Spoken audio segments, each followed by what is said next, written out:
Hi, I'm Sara, the founder and lead coach at Step Up Mentoring.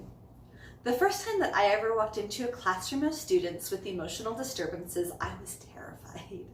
I had heard about the things they did, including fighting, swearing, clearing rooms, throwing desks, punching people, punching objects, or punching anything that got in their way.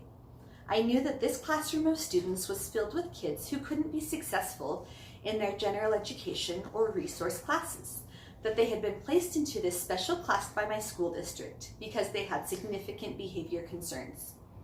On the first day of school, James, which is not his real name, walked up to me, shook my hand, and said, "Hi, are you new to the school? Do you want me to show you around?"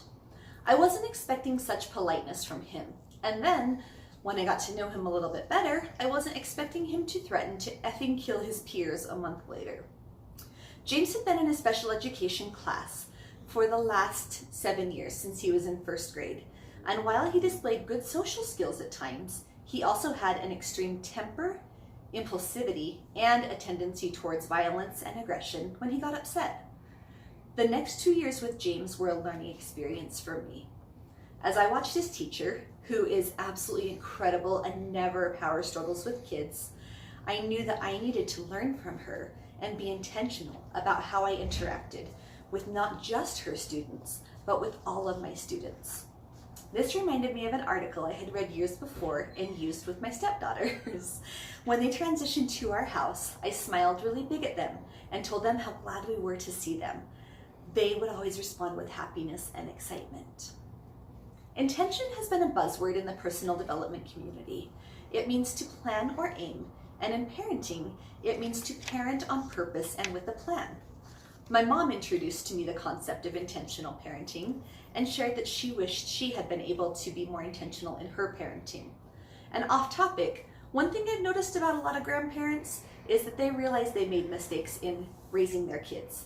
And when they give their kids corrections in raising their kids, they try to help their kids be better parents. They're coming from a place of love, not from a place of correction. And when we can listen in that place and not personalize what they say, that can be really helpful. I realized how helpful parenting intentionally could be, and I was so grateful for the time that we had between when the girls were with us, so I could think and decide how I wanted to parent them. In my family of origin, education was extremely important. It was a given that we would go to college, all of us, and maybe do postgraduate work, which 2 of us did. So naturally for my family, I decided that education was important, that I was going to work on schoolwork with my stepdaughters. I also knew that the girls had difficulty at first transitioning between houses and parents, especially when they were little, so I wanted them to feel safe at our home. In your blended family, you as the parents get to decide what's important to you. Education wasn't as important to Chris's family because they just didn't emphasize it like mine did, so he was happy to let me take the lead on homework. Coming back to James, I didn't have an intention with him, besides not being the target of his anger and rage, which I'm happy to say worked. He never directed an outburst at me. What I didn't realize that day, and what took me several months to realize, was what did work for him.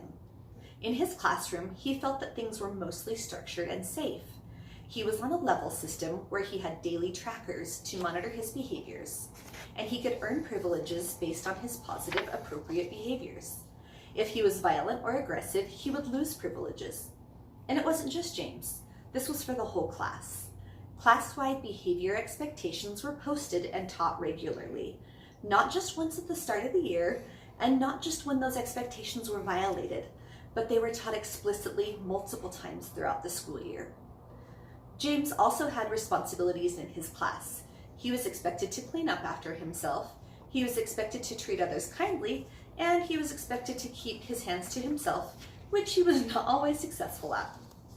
James was expected to do academic work and attend resource or special education classes when not in his regular class. The times that James violated the level system and expectations were almost always times that he felt unsafe or he felt like things were somehow unfair to him. In terms of step parenting or being in a blended family, a lot of the same principles apply. We as parents, working with our partners, have to decide the intention for our family and our parenting. We get to pick the things that are the most important to us to teach the children and follow through on that teaching multiple times, not just when kids are in trouble. But none of that will work if kids don't feel safe or supported. If you're in a high conflict situation with parental alienation and you want your kids to feel safe, you have to work even harder to help them. My stepdaughters were 2 and 4 when Chris and I started dating, and they really struggled at first to leave their mom. One of them had pretty bad separation anxiety, so we chose into helping her feel safe when she was away from her mom.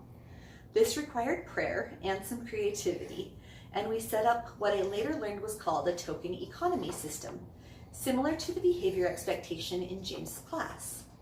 We taught her strategies to calm herself down and what calm, brave behavior looked like. In return, she got positive reinforcement in the form of both verbal praise and carnival tickets that she could trade in for larger prizes like Barbies and toys. To my surprise, this worked.